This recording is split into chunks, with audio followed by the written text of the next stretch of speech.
예전에 이런 기도를 우리가 이제 들었던 기억들도 있으실 건데, 이 벌레만도 못한 죄인을 용서하여 주옵소서. 이런 기도 예전에는 있었죠. 한 번씩 들어보셨을 건데, 근데 지금은 이런 기도를 잘 하지 않습니다. 근데 이게 왜 이런 기도를 잘 나오지 않을까? 여기에 두 가지 모습이 있게 된다 할 수 있는데, 우리의 삶이 너무 풍족하고 풍요롭게 발전하고 있기 때문에 이러한 기도가 나오지 않는 시대에 우리가 있다. 이렇게 할 수 있고, 또 하나는 우리 영적인 부분들이 이전에 비해서 지식적으로, 이성적으로, 교육적으로 상당한 발전을 이루어냈기 때문에 이제 이런 부분들이 잘 기도되지 않는다 할 수도 있다는 거예요. 경제가 발전을 이루게 되면서 우리 인생의 삶의 수준이 엄청나게 높아졌습니다. 다 피부로 느끼시겠지만 너무너무 높아졌는데, 많은 지식과 경험과 실력, 능력, 여기 교육의 수준이 계속 올라갔잖아요. 그러니까 기본적인 소양이요 계속해서 올라가 있다는 거예요. 굉장히 높은 소양을 가졌다는 겁니다. 그러는 동시에 이 사회가 어떻게 들어갑니까? 더 빠르게, 그리고 더 신속하게 돌아가게 되면서 내가 오늘 하루를 어떻게 지냈지? 이걸 내가 느끼지 못할 만큼 시간이 너무 초강속으로 지나가고 있다는 거예요.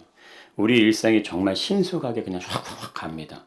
근데 그렇게 될 때마다 우리에게 나타나는 삶의 현상들이 있게 되는데, 어떠한 모습들이 생겨나냐면 좋은 게 너무 많아졌고 풍족해졌고 우리의 모든 것들이 뛰어날 정도로 높아졌는데, 그러므로 생겨나는 것이 인생에 대한 여유를 느낄 수 있는 충분함이 자꾸 뺏기고 있다는 거예요. 아, 이 인생이 얼마나 소중하지? 이게 얼마나 감사하지? 이것을 느끼지 못할 만큼 그렇게 빠르게 간답니다. 하루가 그냥 그렇게 지나간다는 거예요. 좋은 것들이 많이 생기고 좋은 환경, 더 높은 수준의 어떤 것들이 많이 교양과 어떤 교육이 다 이루어지고 있지만, 반대로 인생에 대한 진정한 행복을 느낄 수 있는 이 삶의 여유나 평안함이나 자유함, 여기서 점점 멀어지는 시대다 이겁니다. 자, 이런 현상들은 삶의 모습 안에서만 일어나는 것이 아니고요. 이 신앙의 모습 안에 그대로 나타나게 되는데, 믿음의 삶의 모습들이 이전 세대와 세대에서 보여질 수 있는, 그러니까 서로 각각의 어떤 세대들이 이렇게 존재하시잖아요. 그 모습들이 원래 존재하고 있었는데, 이것들이 자연스럽게 신앙적인 삶의 모습 안에도 세대 간의 다른 신앙의 모습들이 나타나게 된다는 거예요. 이스라엘 백성들이 광야에 나왔는데 1세대, 2세대, 3세대가 전부 다 다릅니다. 그들이 느끼는 어떤 시대적인 그 어떤 것들이, 이전에 우리가 헌금을 하면 뭘로 했어요? 성미로 막 하셨잖아요. 지금 성미로 합니까? 안 합니까? 안 하잖아요. 예전에 대부분 농경사였기 때문에 농사져서 내가 농사진 거 가지고 와서 제단에다 놓고 그것이 가장 귀한 선물을 목사님께 먼저 드리고 막 이렇게 했다는 거예요. 근데 산업화 문명화가 막 생겨나면서 변화될 모습 속에 자연스럽게 그 중심이 어떻게 흘러가면 편리한 거, 그 신속한 거, 정확한 거, 이쪽으로 이게 함께 녹아지면서 그 현상들이 점점 바뀌어가고 있다는 겁니다. 우리가 헌금도 대부분은 지금도 아직 다 직접 드리시지만, 이제는 뭘로 드립니까? 온라인으로 많이 송금하고 한다는 거예요. 교회에서 예배 드릴 때 예전에는 주일이 되면 우리가 정말 기대하는 마음을 탁 하고 가는데, 지금 뭡니까? 온라인으로 탁 화면 앞에서 예배하는 가난한 성도들이 그렇게 많이 늘어나고 있잖아요. 지금 우리가 성경을 예전에는 다 성경을 가지고 다니면서 이걸 이렇게 꼭 끼고 이렇게 다니면서 펴서 보고 여기에 막 손때도 다 묻고 눈물 콧물 다 묻어 있는데, 지금 어떻게 합니까? 다 영상으로 PPT로 다 하지 않습니까? 이 찬양도 그러잖아요. 예전에 주로 찬송가가 모든 찬양의 우리의 어떤 대표적인 예배였는데, 지금은 복음성가가 더 친숙한 세대들이 나타나고 있고 또 그렇게 되고 있고, 그러니까 80년, 90년대, 2000년대, 지금 2020년대 이 세상에 변화하는 것만 있는 게 아니라 신앙의 모습들도 그렇게 자꾸 그 모습을 따라간다는 거예요. 예전에 뭐 드럼, 베이스 이런 게 어디 있습니까? 그때 처음 드럼 들어올 때만 해도 뭐라지? 그 뭐라 그래요? 다 거부했잖아요. 그런 데서 치는 거를 왜 교회 갖고 들어오냐. 근데 지금은 다 이런 전문적인 것들이 들어오고 영상과 미디어 콘텐츠들이 방송이 다 활용이 돼서 간다는 거예요. 근데 시간과 공간의 모든 벽이 지금은 없어지는 이 시대의 흐름 속에 있게 되고, 자, 그래서 언제든지 내가 원하고 마음만 먹으면 다 찾아볼 수 있고 다 확인해 볼 수 있는 어떤 그런 모습들로 가고 있게 된다는 겁니다. 근데 이러한 시대의 흐름은 고정화된 것이 없다는 거예요. 다 정확하게 이거 다 이런 게 아니고 계속해서 바뀐다는 겁니다. 앞으로 향후 20년, 30년, 40년 후에도 계속해서 지속적인 발전과 성장을 이끌고 되는데, 자, 이런 시대 가운데 가장 중요하게 우리가 사용하는 게 이런 기기잖아요. 이 스마트폰, 이것이 인간의 삶에 필요한 모든 걸 다 담아내는 쪽으로 갑니다. 이게 있냐 없냐에 따라서 인생을 사라지냐 안 사라지냐 결정될 만큼 이제 그렇게 간다는 거예요. 근데 이러한 세상의 어떤 시대적 변화 속에서도 우리가 항상 잃어버리지 않아야 하는 부분이 그것이 내가 얼마나 소중한 존재인가 하는 부분이에요. 자, 그런데 이 소중함은 나에게서 찾아지는 것이 아니라는 게 중요하세요. 자, 이 시대는요, 자존감이 높죠. 그 자기 주장이 확실하고 자기의 어떤 뜻이 뚜렷한 시대예요. 예. 그러니까 자신을 사랑하는 거, 뭐, 이것이요, 그냥 개인주의, 자기중심주의, 이기주의 모습들이 그냥 일반적인 현상처럼 이 시대를 뒤덮고 있기 때문에 내가 얼마나 소중한 존재인지는 너무나 만끽하는 시대라 이거예요. 오늘날 시대는. 이건 설명하지 않아도 내가 스스로 내가 얼마나 존귀하다고 생각하는 사람들로 넘쳐나고 있다는 거예요. 그러면 성경이 우리에게 말해주는 의미, 그것이 뭐냐? 내가 얼마나 소중한 존재인가라는 의미의 메시지는 뭐가 되냐면 내가 어떠한 죄인인가, 이거를 정확하게 아는 겁니다. 인간의 삶은 근본적으로 질적으로 양적으로 문명의 발전과 풍요를 누리게 되면 어떻게 되냐면 내가 어떠한 죄인인가에 대한 질문은 생겨나지 않습니다.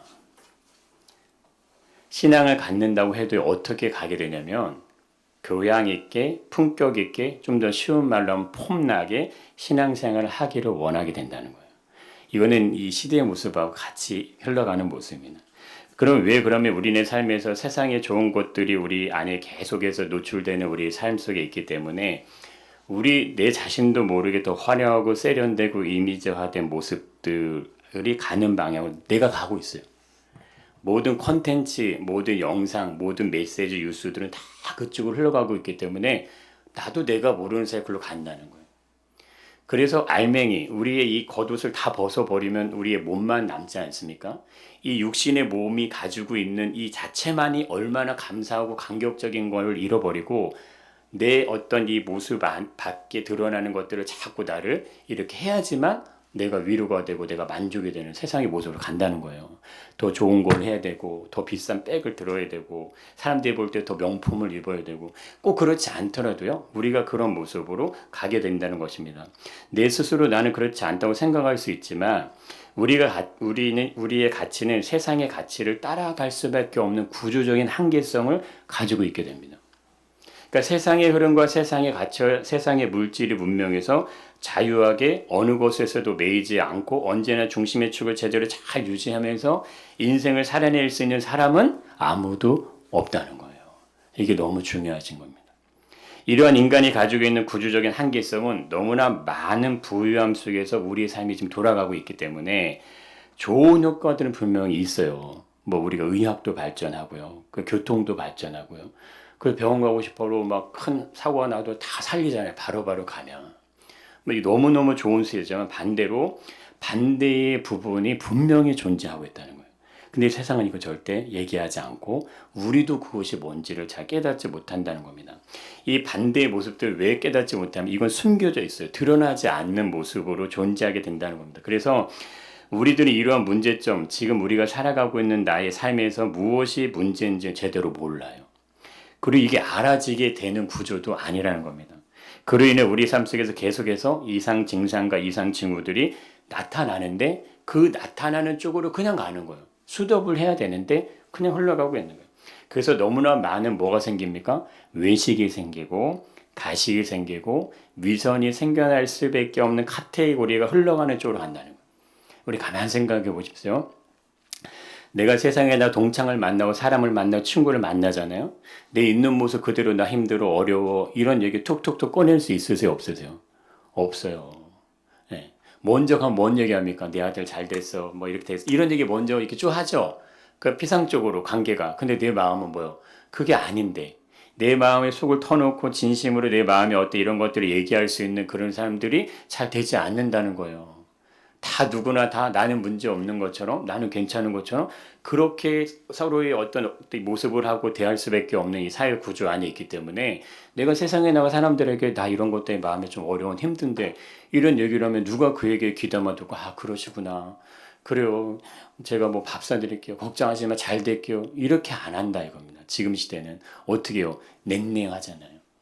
너는 나고 나는 나고 각자 도생이라는 말은 기독교 용어가 아닌 거예요. 각자 살아가는 시대 아니에요. 그럼 뭡니까? 이 시대가 각자 살아가는 시대로 가지만 성경 하나님의 말씀은 그렇게 가면 분명히 망한다. 이렇게 얘기를 하시는 거예요. 그래서 그 시대 흐름을 잘 분별하고 이해하는 게 중요한데 자, 이런 것들이 잘 깨달아진다. 안 깨달아진다. 그래서 우리 안에 외식과 가식과 위선이라는 이것이 그냥 자리하고 있게 된다는 거예요. 다른 사람들에게 내가 보여지는 모습이 내 스스로 나를 아끼고 사랑하고 관리하는 모습이 이게 차이가 있어요. 실질적으로 나와 내가 보여지는 모습에 차이가 있고 사람은 누구나 좋은 모습을 보이고 싶어하고 남들이 나에게 어떻게 평가하는 거에 따라서 내 마음과 생각과 이것들이 계속 변해요.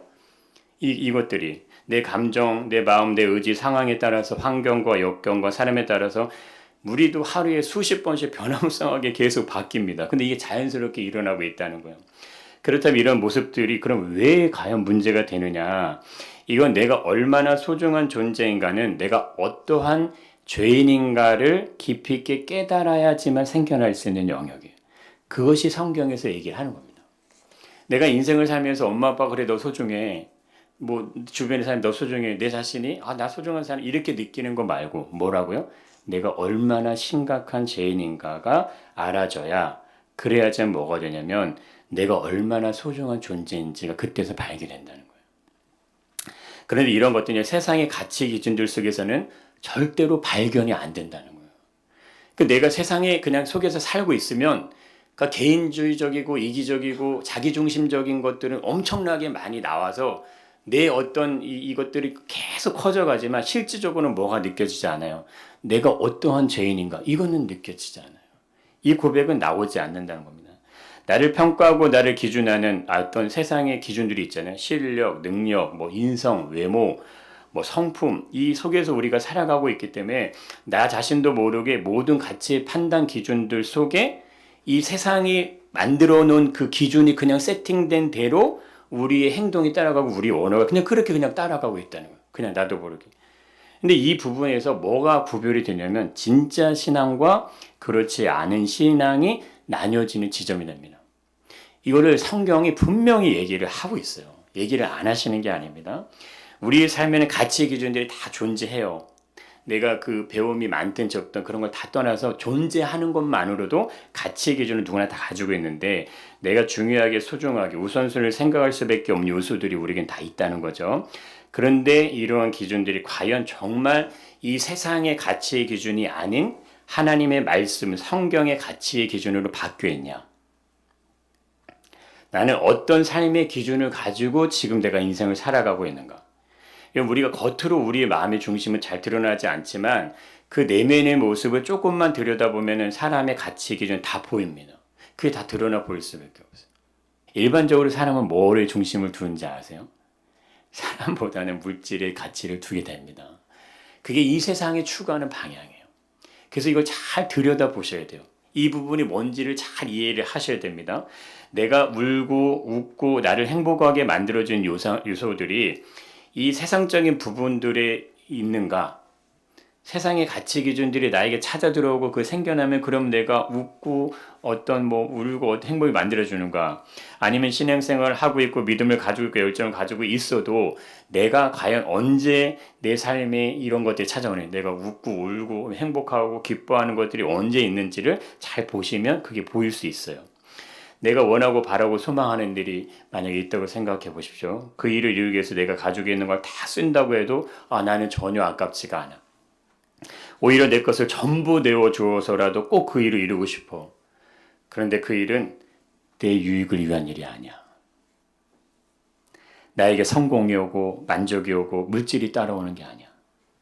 오히려 내가 희생을 해야 되고 내가 손해봐야 되고 내가 섬겨야 돼. 내 유익을 먼저 포기해야지만 생겨날 수 있는 일인데 나는 나의 전부를 들여서라도 나는 그 일을 꼭 이루고 싶어. 이게 신앙적인 모습이에요. 이것이 진짜 신앙의 모습이에요. 전자와 후세에 나타나는 어떤 이 차이가 무엇인지 한번 보세요. 전자의 설명은요. 외부에서 무엇인가 들어와야 돼요. 그래야지만 행복도 기쁨도 만족도 찾아 들어오게 됩니다. 후자의 설명은 모두 다 내 안에서 생겨나는 거예요. 내 안에서. 무엇인가가 주어지고 무엇인가가 이루어지고 무엇인가가 만들어졌기 때문에 생겨나는 것이 아니고 그냥 내 안에서 감격과 감사와 평안과 위로가 그냥 계속해서 터져 나오는 겁니다.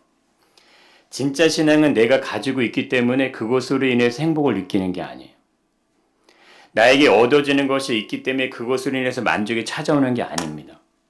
내 유익함에 이득이 생기는 일이 생겨나기 때문에 이게 성공이구나, 이게 출세구나, 이게 번영이고 이게 안정이구나 이렇게 되어지는 그런 구조가 아니라는 거예요.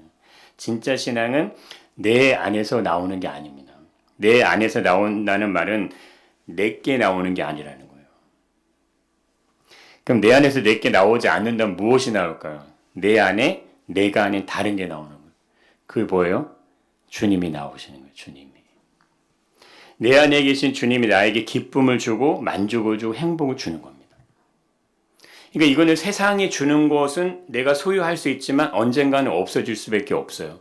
우리가 죽는 순간 다 나야 되기 때문에 없어지는 겁니다. 살아있는 동안에도 없어지는 경우들이 많잖아요. 그러나 주님이 주시는 것은 없어지는 게 아니에요. 왜? 그분 자체가 영원하신 분이기 때문에 내 안에서 주어지는 그것이 사라지고 없어지는 개념이 아닙니다. 내 안에 내가 있으면 내 속에 내가 너무도 많아 노래 있잖아요. 당신의 쉴 곳 없고 이 노래처럼 내 속에 내가 너무도 많기 시작하면 결국 내 유익에 따라 움직이시는 거예요. 나에게 어떤 유익함이 생겨야지만 행복도 오고 만족도 오고 기쁨도 오게 됩니다. 근데 내 안에 주님이 계시게 되면 어떻게 돼요? 나에게 어떠한 유익함이 생겨나지 않아도 오히려 이게 정말 놀라운 겁니다. 어려움이 오고 실패가 오고 좌절이 오고 낙심이 오고 패배가 오고 절망들이 찾아와요. 그런데 평안함이 있어요. 자유함이 있고 위로가 있고 감사가 터져 나온다는 거예요. 이걸 어떻게 세상에 있는 그냥 예수님 모르는 사람들이 할 수 있겠냐요. 내 능력으로 되지 않는 일인데 그것이 생겨난다는 겁니다. 내 안에 주님이 계시기 때문에 생겨날 수 있는 기적, 내가 얼마나 심각한 죄인인가를 깨닫게 하신다는 겁니다. 그 은혜가 있으시고 축복합니다. 그로 인해 생겨나는 것이요, 내가 죄인인데 내가 정말 소중한 사람이라는 것이 발견이 되는 거예요. 그러니까 우리가 왜 이 벌레만도 못한 내 죄인을 용서하여 주옵소서라는 고백을 뒤집으면 뭐가 돼요? 난 너무나 소중한 사람이라는 고백이 되시는 거예요.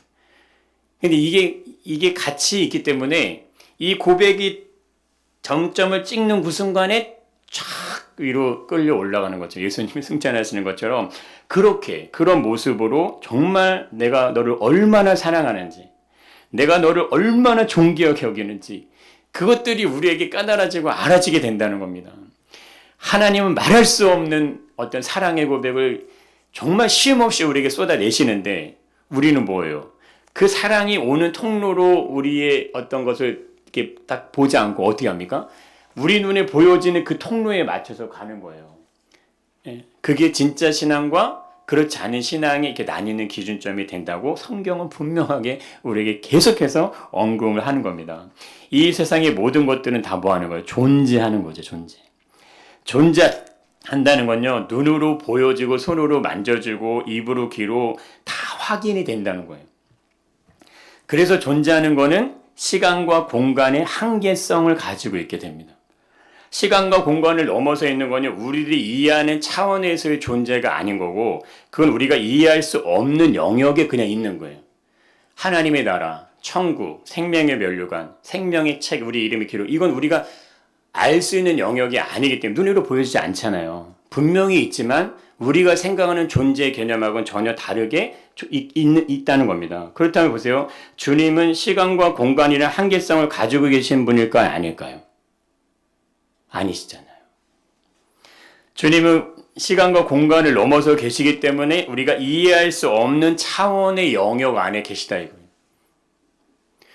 그리고 우리의 삶이 육신적인 이성으로만 계속 돌아가다 한 주간 돌아가시다가 내가 하나님의 말씀을 듣는 이 자리에 딱 와서 말씀을 들으면 그것이 들어올까요? 안 들어올까요? 그렇죠. 이게 전혀 다른 겁니다. 육신의 삶이 그렇잖아요. 우리 영상에서 보셨듯이 거기서 밥을 해주시는 그 권사님은 다 자비량이에요. 자기 돈을 내서 자기 수고를 해서 몸이 아프지만 가서 다 섬기는 거예요. 그냥 누가 월급 주는 게 아니에요.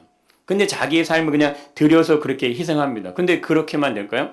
여기 안에 들어가 있는 모든 이 학생들이 내는 비용으로는 유지가 안 돼요. 그거 어떻게 감당합니까? 근데 그걸 다 뭘로 감당한다? 보이지 않는 세계에 존재하는 곳으로부터 주어지는 통로가 이 육신에 보여지는 존재하는 것들로서 나오게 돼요. 그게 흘러 들어오게 됩니다. 그래서 그게 맞춰지고 그게 이루어지는 일들을 경험하게 된다는 거예요. 그게 정말 놀라운 거예요. 경험을 하지 않으면 이해할 수 없는 영역이죠. 그렇죠? 자, 그럴 때 우리의 삶이 존재하는 것에 인해서 보세요. 만족과 기쁨과 행복과 삶의 목적과 방향, 이유들이 움직이고 있고 만들어지게 된다면 뭐는 거예요? 보이지 않는 세계에 계신 주님을 의지하는 삶의 모습이 맞는지 아닌지를 잘 보셔야 되는 거예요. 주님을 의지하는 삶은 내 유익을 따라 살아가는 삶이 아닙니다. 그래서 예수님 분명히 얘기하시잖아요. 나는 아버지의 뜻을 이루는 것이 그것이 내가 할 일이야. 이런 얘기 하시잖아요. 그러니까 나의 유익함을 따라서 가게 되면 십자가 안 져야죠. 뭐로 그렇게 지금 자동차가 있지만 예수님 다니실 때는 아무것도 없는데 뭐 이렇게 하루 종일 걸어 다니면서 막 사람 고치고 복음 전하고 왜 하십니까? 사람 고친다고 그 사람들이 돈이 있어요? 뭐가 있어요? 줄 거 아무것도 없어요. 먹을 것이 없으면 굶주리셔야 되고 피곤하면 아무 데서나 잠을 주무셔야 돼요. 누가 그걸 알아주냐. 근데 그 일을 하시지 않으면 자신의 유익을 하는 것이 아니라는 거죠. 주님이 나에게 원하시는 일을 위해서 사라지는 삶이 주님을 의지하는 삶이 되는 줄 믿습니다. 이 부분이 어렵게 느껴지실 수 있지만 이걸 한번 잘 생각해 보세요. 예수님이 십자가에서 마지막 목숨을 다해가는 그 순간에 누가 있었습니까? 양옆에 두 행악자가 있어요. 근데 이들이 고백은요 서로 다르죠. 우리 누가복음 23장 39절에서 이렇게 말씀을 하십니다. 달린 행악자 중 하나는 비방하여 이르되 내가 그리스도가 아니냐 너와 우리를 구원하라 하되 하나는 그 사람을 꾸짖어 이르되 내가 동일한 정죄를 받고서도 하나님을 두려워하지 아니하느냐 우리는 우리가 행한 일에 상당한 보응을 받은 것이니 이에 당연하거니와 이 사람이 행한 것은 옳지 않은 것이 없느니라 하고 이르되 예수여 당신의 나라에 임하실 때에 나를 기억하소서 하니 예수께서 이르시되 내가 진실로 내게 이르노니 오늘 내가 나와 함께 낙원에 있으리라 하시니라. 비방하는 사람에게 보여지는 예수님은 어떤 대상이요? 조롱의 대상에 불과하다. 자신도 죄인이면서 자신이 지금 죽어가고 있는데도 자신의 잘못에 대한 반성 뉘우침 후에 이게 아니고 뭐요? 반대로 예수님을 비방하고 비난하고 조롱할 수밖에 없는 정말 너무나 안타까운 모습이 있죠. 우리가 객관적으로 보시더라도 이 모습이 어떤 모습입니까? 외식과 가식과 위선의 카테고리를 가지는 쪽으로 흘러왔던 인생의 삶에 대한 상징적인 모습입니다. 이게 예수님이 마지막 죽음이시기 때문에 이게 그냥 양옆에 강도가 있구나 그게 아니에요. 인류에 존재하는 모든 사람을 두 가지 모습으로 보여주시는 거예요. 똑같은 그 사건을 통해 그 행악자들을 통해서 오늘날 수많은 사람들이 어찌 보면 대부분의 사람들이 살아갈 수밖에 없는 것이 자기 스스로가 거부할 수가 없고 무엇이 문제인지조차 제대로 이해할 수 없는 이 시대적인 가치의 흐름을 그대로 따라가게 되면 생겨날 수밖에 없는 게 지금 이 행악자의 모습이에요.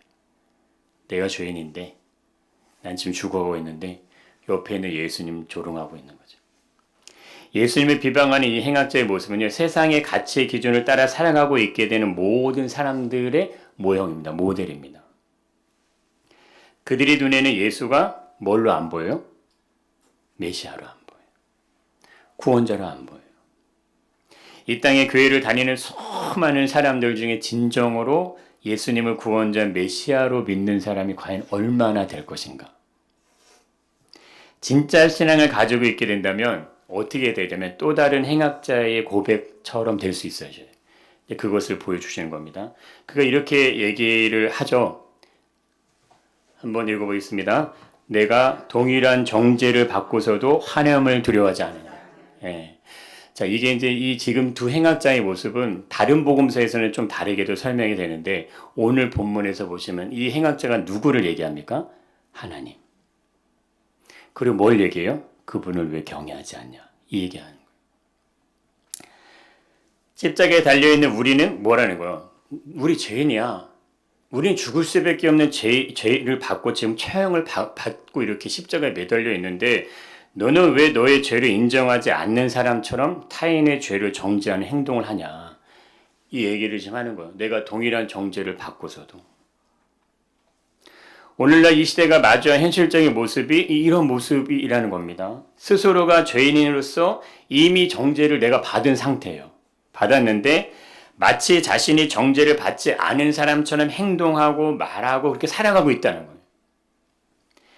우리의 문제가 무엇인지 그렇기 때문에 모르고 우리의 상태가 어떤 상태인지를 모른 채 그저 세상이 바쁘게 빠르게 흘러가니까 그냥 그대로 그냥 가는 거예요.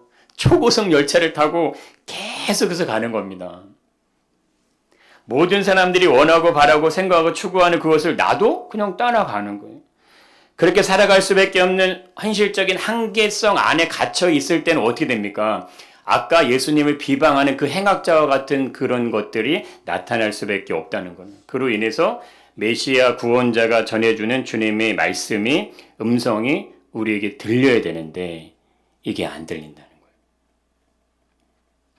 어쩌면 그대로 그냥 방치되어 있고 막막한 현실의 삶을 털어내야 되는데 이것을 털어내지 못하고 그곳에서 깨어나야 되는데 깨어나지 못하고 그냥 자신이 입고 있는 옷이 이게 내 옷이야. 내가 얼마나 열심히 노력을 수고해서 내가 이걸 얻었는데 이걸 어떻게 입어서 그냥 꽉 싸매고 그냥 그렇게 살아가게 되고 있다고 할 수 있다는 겁니다.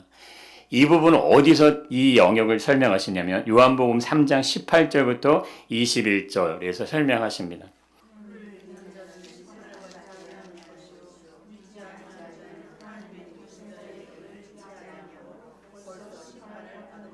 자, 이렇게 얘기하신다는 거예요. 우리가 그냥 이거 읽으실 때는 아, 그렇구나. 그냥 뭐 이렇게 써 있구나. 이게 아니고 이거를 정확하게 보면 뭐라고 얘기합니까?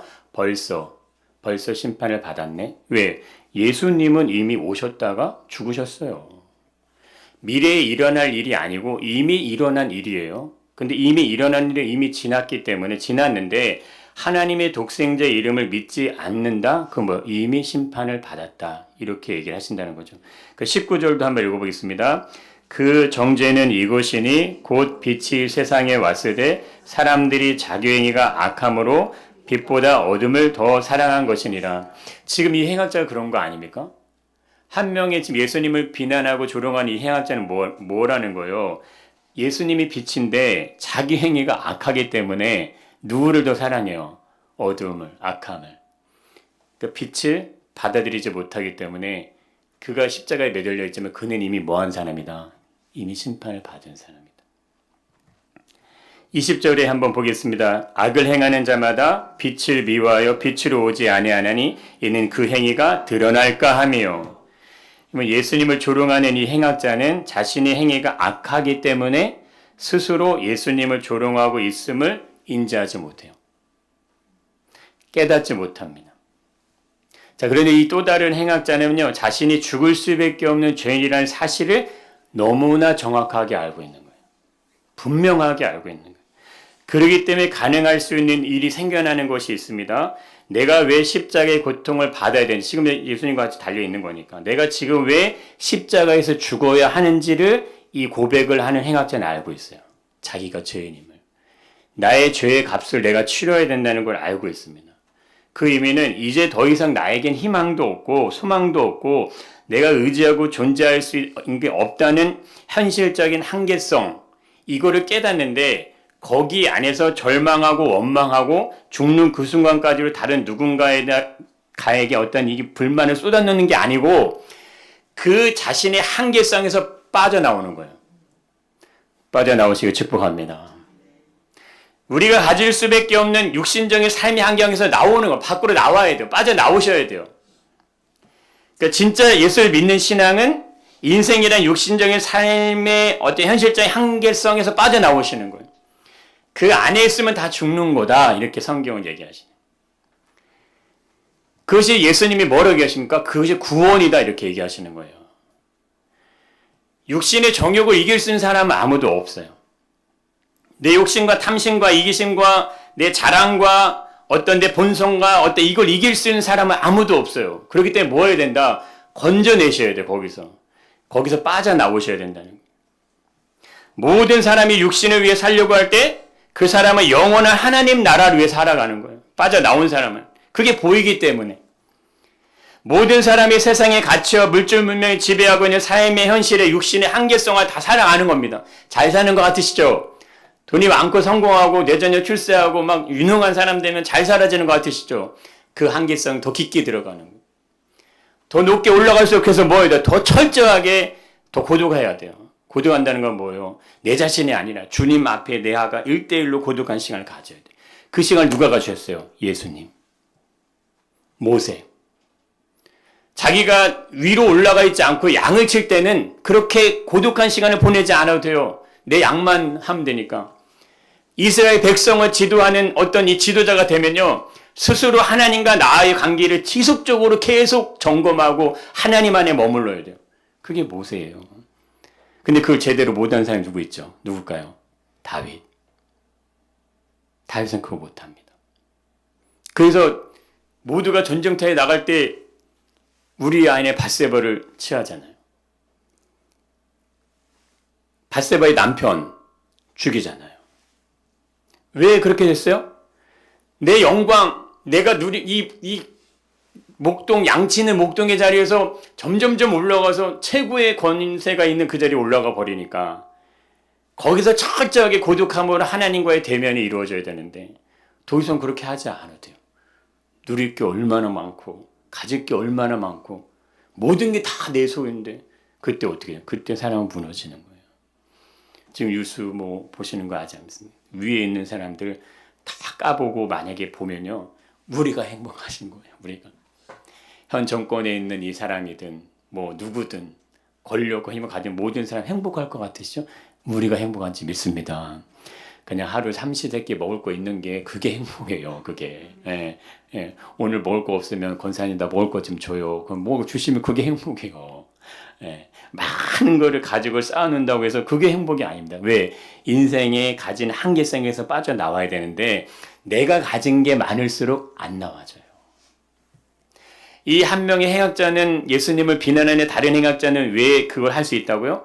자신의 한계성이 나와버린 거. 이제 내가 할 수 있는 게 아무것도 없음을 내가 인지하고 알기 때문에 그것이 된다는 겁니다.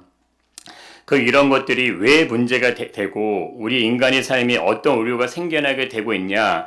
우리의 삶에 가식과 외식과 위선이 어떻게 자리하게 되고 있는지를 분별이 되지 않기 때문에 그곳에서 그대로 살아가게 될 때는 진짜 신앙, 이 예수님에 대한 진짜 신앙에 대한 것들이 생겨나지 않는다는 거예요.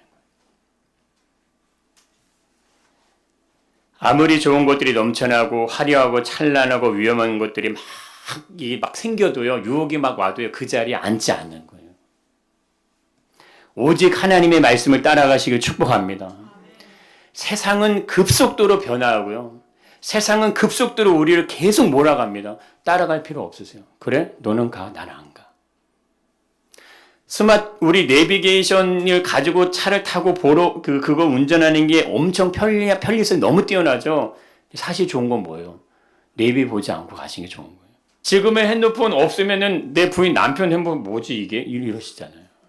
그러지 않으세요? 네. 한 5사람 핸드폰 번호 외우세요. 제가 볼 5사람 외우시는 분은 없으실걸요. 많아야 1사람, 2사람밖에 못 외우세요. 근데 옛날에 어떻게 했어요? 20개, 30개 다 외우셨잖아요. 그게 더 나은 거예요. AI가 되면 너무 좋을 것 같아요. 사람, 그게 절대 좋은 게 아닙니다. 원래 사람 뭐 해야 돼요? 땀 흘려 일해야 돼요. 아담이 이렇게 범죄하고 난 다음에 땅을 일구에 소산이 나온다고 하는 건요, 어떻게 보면 저주스러운 것 같지만 그게 아니에요. 그게 놀라운 축복이에요. 땀을 내면서 일을 하고 땀을 내면서 운동을 하고 땀을 내면서 이 내 삶의 에너지를 계속 이렇게 태우는 건요, 굉장한 이 어떤 삶에 굉장히 좋으신 거예요. 예. 그렇게 해야지 모든 걸 다 편리함으로만 갖다 쓰면요, 내 몸이 쇠약해진다니까요. 왜 헬스를 왜 하십니까? 나이가 들수록 뭐 해야 돼요? 근력 운동 하셔야 된다고 하잖아요. 다 전문가 다 얘기해요. 편리함을 따라가면 안 된다고. 근력 운동도 해야 되고 걸어야 되고 음식도 조절해야 되고, 근데 이게 다 편리하면 그냥 먹고 싶은 대로 먹고 내가 하고 싶은 대로 하고 그러면 안 된다고 다 얘기하지 않습니까? 이 시대는요, 이 시대가 각자 도생을 얘기하고 너는 나고 나는 나를 얘기하고 돈이 제일 중요해. 지금 경제 엄청나게 막 정말 뭐 위험 신호가 엄청나게 막 들어오고 있지만 다 얘기해도 그런가 그럴 필요 없으세요. 오직 하나님의 말씀을 기대하시고 사모하시길 축복합니다. 예. 말씀대로 가셔야 돼요. 말씀대로 가는 거예요. 말씀대로 가셔야 마지막 우리의 삶이 생명의 면류관을 얻는 쪽으로 가는 줄 믿습니다. 100년의 삶을 다 누리기를 원하세요? 영원한 생명의 삶 안으로 들어가기를 원하세요? 그게 진짜 신앙은 내가 얼마나 심각한 어떤 이 죄인의 모습이 있는지를 제대로 알기 때문에 더 이상 나에게서 희망을 찾지 않는 거예요. 이것을 21절에서 설명을 하는 겁니다. 진리를 따르는 자는 빛으로 오나니 이는 그 행위가 하나님 안에서 행한 것임을 나타내려 함이라 하시니라. 이렇게 얘기하시네요. 주님을 의지하는 삶은 내 속에 주님의 음성이 들려져야지만 가능하실 수 있는 거예요. 주님의 말씀이 나에게 들려지지 않는데 내가 주님을 의지하는 건 가능하지 않은 일입니다. 주님의 음성이 안 들려지면 나는 다른 어떤 음성이 지금 들려지고 있을 수밖에 없어요. 주님을 의지하는 삶은 나에게 주님이 누구이신지가 정확하고 분명하셔야 돼요. 구원에 이르는 행악자가 이거를 얘기하는 거죠. 이 행악자는 어떻게 합니까? 정확한 얘기를 합니다. 한번 이렇게 읽어보겠습니다. 우리는 우리가 행한 일에 상당한 보응을 받은 것이니 이에 당연하거니와 이 사람이 행한 것은 옳지 않은 것이 없느니라 하고, 이게요 어디서 자기가 정답을 뺏겨서 얘기하는 게 아니고 정확한 걸 얘기하는 거예요. 이 사람 예수님이 행한 일은 옳지 않은 게 하나도 없다. 그러나 뭐요? 우리는 우리가 행한 일에 대한 보응을 받는다. 그래서 내가 지금 십자가에서 죽음을 마주할 수밖에 없다. 이 고백을 하는 거예요. 이게 쉬울 것 같으시죠? 절대 이 고백이 나올 수 없는 거예요. 어떤 고백이 나옵니까? 옆에 있는 예수를 보면 내가 죽으면서도 옆에 있는 예수를 원망하는 거예요. 조롱하는 거예요. 나는 나의 죄로 인해 죽임을 당해도 당연한 사람이지만 그러나 예수님은 절대 죽임을 당할 어떤 죄인이 아닙니다. 행악자는 예수가 누구인지를 어떻게 해요? 고백하는 거예요. 말하셔야 돼요. 정확하게. 예수님은 이런 분이십니다. 이렇게 얘기하셔야 돼요. 예수님이 나를 위해 행한 일은 이 일입니다. 이걸 선포하셔야 돼요. 우리 이민현님이라고 50대 좀 넘으신 분들 저가 처음 만나 저는 걱정했어요. 이분이 과연 반응을 할까? 제 순간 그래서 멈칫하고 아무 말도 못했어요. 근데 신기하죠? 다른 어떤 분보다 제일 잘하셨어요. 반응을. 다른 어떤 분보다. 여러분 예수님은 행악자 예수가 누군지를 고백할 때요. 예수님에게 잘 보이려고 한 립서비스 하는 거 아닙니다. 예수님이 행하신 일에 대해서 그 일이 어떤 일인지를 이는 알고 있다는 거예요. 그에게 주어진 어떤 인생의 정말 마지막 한 5분, 10분? 어쩌면 그 시간. 그 마지막 순간인데 이 세 사람이 행한 일을 옳지 않은 것이 없다고 고백을 할 수 있다는 거예요. 그 은혜의 놀라운 축복이 있으시길 축복합니다. 그가 자신이 죄인임을 인정하고 자신이 죽을 수밖에 없는 그래서 처참한 죄인임을 고백함으로 자신에게 더 이상 나에게는 어떠한 존재의 어떤 방법이 없다. 이런 어떤 현실의 한계성에서 이 자가 나오니까 빠져나오니까 그 눈에 뭐가 보입니까? 빛이 보이는 거예요. 예수가 행하신 일이 보이는 줄 믿습니다. 그래서 진짜 믿음을 가진 분들의 간증을 다 들어보시면 뭐 얘기합니까? 내가 진짜 와장창 중창 다 깨지고 나니까 그때서 주님을 알겠다. 대부분의 분들이 이런 얘기들을 많이 하시잖아요. 여러분 이런 진정한 구원을 받은 하나님의 자녀들이 가지게 되는 증거가 있어요. 그는 이렇게 고백을 하죠. 이 고백이 넘어서 이렇게 고백합니다. 한번 읽어보겠습니다. 이르되 예수여 당신의 나라가 임하실 때 나를 기억하소서. 할렐루야. 예. 당신의 나라. 예수의 나라가 존재하고 그 나라가 다시 임할 것을 이 행악자가 어떻게 이 고백을 하냐고요. 그 안에 예수의 나라, 예수가 누군지를 모르는데 어떻게 이 어떤 기대를 자기가 뱉어낼 수 있냐고. 난 이제 죽을 건데. 이 행악자가 예수님을 고백하는 것을 넘어서 예수님의 나라가 도래할 걸 기대합니다. 하나님의 나라가 도래할 걸 기대하시길 축복합니다. 그 나라가 있기 때문에 우리가 24일이라는 어떤 그 시간에 복음을 접할 수 있는 그걸 만들기 위해서 그 나라를 위해서 여러분 내 기도하고 금식하고 도전하시는 거예요. 교회에 한 사람 데리고 오려고 하는 목적 아닙니다. 교회에 와서 앉아있다고 구원이 아닌 거예요. 충성하고 봉사한다고 구원이 아닌 거예요. 구원은 뭐예요? 예수를 정확하게 고백하셔야 돼요. 예수가 나를 위해 행하신 일이 뭔지 그걸 내가 정확하게 알고 계셔야 되고 그걸 내가 말할 수 있어야 돼요. 왜? 예수님도 정확하게 얘기하셨고 예수님도 죽을 때 내가 다시 오겠다는 얘기를 하고 가셨잖아요. 이 행합자도 분명히 그 얘기를 하는 겁니다. 하나님의 당신의 나라가 임할 때 내가 나에게 하나님의 나라가 이럴 때 나를 기억하여 주옵소서. 그것이 신앙생활이고 믿음의 생활 아닙니까? 우리는 지금 그 길을 가시는 거고 그 놀라운 축복을 이루기 위해서 2025년에 이러한 기적을 여신지 믿습니다. 우리의 신앙이 단순한 이해 수준에서 멈춰서면요. 믿음의 자리는 갈 수 없어요. 가지지 않습니다. 예수님의 말씀을 내가 원하는 부분으로만 이해하면요. 진짜 신앙 믿음의 자리는 갈 수가 없어요.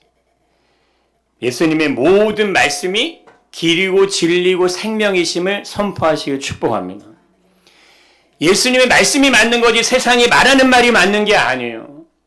세상이 중요하다고 말하는 게 맞는 게 아니고 예수님이 중요하다고 말씀하시는 그것이 그게 생명이에요.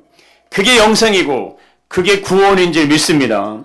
그거를 잡으셔야 돼요. 그거를 위해서 인생의 시간을 가는 거고 내 목표도 가는 거고 내 인생의 길도 가는 겁니다. 그래서 예수님 얘기하잖아요. 내가 길이요 진리요 생명이니 나로 말미암지 않고는 아버지께로 올 자가 없다는 얘기를 왜 하셨겠어요? 길과 진리 생명 이게 다 있어야 되는 거예요. 방향이 있어요. 내가 걸어갈 수 있는 길이 있어야 돼요. 근데 그 길을 걸으는데 그게 진리라 이거예요. 내가 길이 있어서 진리를 따라갔는데 거기에 생명이 있다 이겁니다. 할렐루야.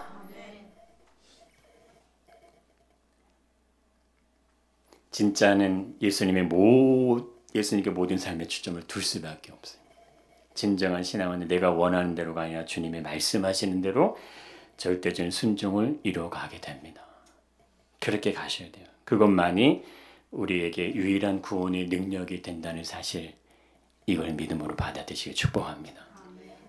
주님을 의지하는 삶이 되는 것, 동시에 우리가 가지고 있는 육신의 한계성, 인간이 가진 한계성 밖으로 나올 수 있는 유일한 길, 그 길은 예수 그리스도, 그분만이 유일한 길이세요. 그러한 사람들이 주시는 주님의 말씀은 명확하고 정확하고 분명합니다. 예수님이 이렇게 얘기하시잖아요. 읽어보겠습니다. 예수께서 이르시되 내가 진실로 내게 이르노니 오늘 내가 나와 함께 낙원에 있으리. 할렐루야.